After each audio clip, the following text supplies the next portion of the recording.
어머니, 이 박스들이 뭐예요? 왜 이렇게 집이 텅 비었어요? 짐 싸는 중이지. 내일 아침에 이사 가야 하거든. 네? 이사요? 어디로요? 울진으로. 아참, 얘기 안 했나? 너희 없는 동안 이 집을 팔아버렸어. 순간 아들의 얼굴이 굳어지고 며느리는 손에 들고 있던 여행 가방을 떨어뜨렸습니다. 뭐라고요? 집을 팔았다니요? 저희는 어떻게 하라고요? 저는 조용히 그러나 단호하게 대답했습니다. 알아서 해라. 그동안 나한테 했던 것처럼 말이야. 안녕하세요. 저는 김영자 74세입니다. 저는 평생 가사도우미로 일하며 아들을 키웠습니다. 남편은 일찍 세상을 떠났고 홀로 아이를 키우며 돈을 모아 결국 아파트 한 채를 마련했습니다. 그 집이 제 전부였죠. 처음 아들 내외와 손주들과 함께 살 때는 행복했습니다. 손녀들이 할머니 고마워요 하며 안겨올 때면 가슴이 벅차올랐습니다. 내가 꼭 필요한 존재구나. 내 삶이 의미 있구나. 그렇게 믿었죠. 하지만 그 행복은 오래가지 않았습니다. 며느리 지연의 태도는 점점 차가워졌습니다. 어머니, 청소 다 하셨죠? 오늘 친구들이 오거든요. 어머니, 저녁은 6시 정각에 주세요. 늦으면 곤란해요. 빨래는 따로 해주세요. 저희 옷이랑 섞이면 안 돼요. 그때부터 저는 깨달았습니다. 나는 이 집에서 가족이 아니라 그저 월급 없는 가정부였다는 사실을. 가장 큰 상처는 제가 허리 수술을 받을 때였습니다. 30년간 허리를 굽히며 일한 탓에 결국 수술을 피할 수 없게 되었죠. 수술날 병원에 혼자 누워 있었습니다. 간호사가 물었습니다.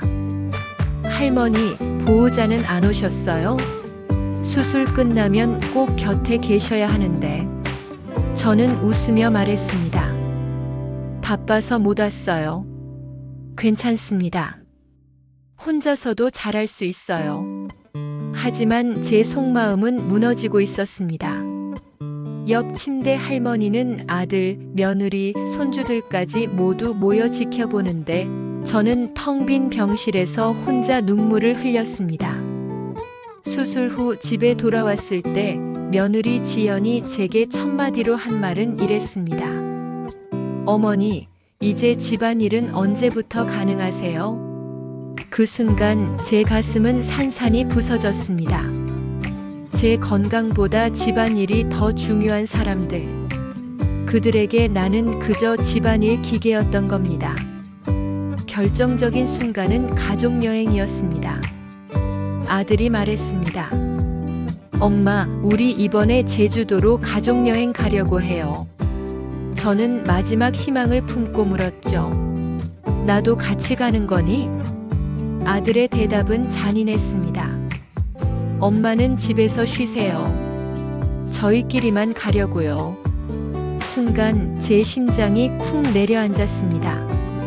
가족여행이라는 단어에서 저는 철저히 제외된 존재였습니다. 20년 넘게 함께 살았지만 저는 가족이 아니었던 겁니다. 그때 다짐했습니다. 그래, 이제는 나를 위해 살자. 아들 가족이 여행을 떠난 날 저는 부동산을 불렀습니다. 32평 아파트요. 금매로 내놓고 싶습니다.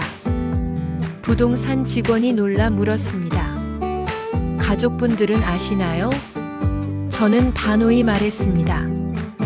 이 집은 제 집이에요. 제가 알아서 합니다.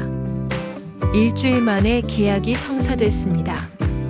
신혼부부가 제 집을 보며 말했습니다.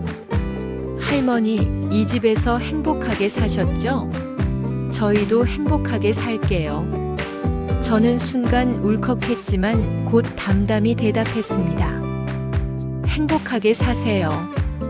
저는 이제 떠납니다. 여행에서 돌아온 아들 가족은 경악했습니다. 어머니, 집을 팔았다니 저희는 어떻게 하라고요? 저는 20년 묵은 응어리를 쏟아냈습니다. 너희야 알아서 해라. 나한테 했던 것처럼. 이 집은 내가 30년 동안 일해서 산 집이야. 너희는 들어와 살기만 했지 관리비 한 번 낸 적 있니?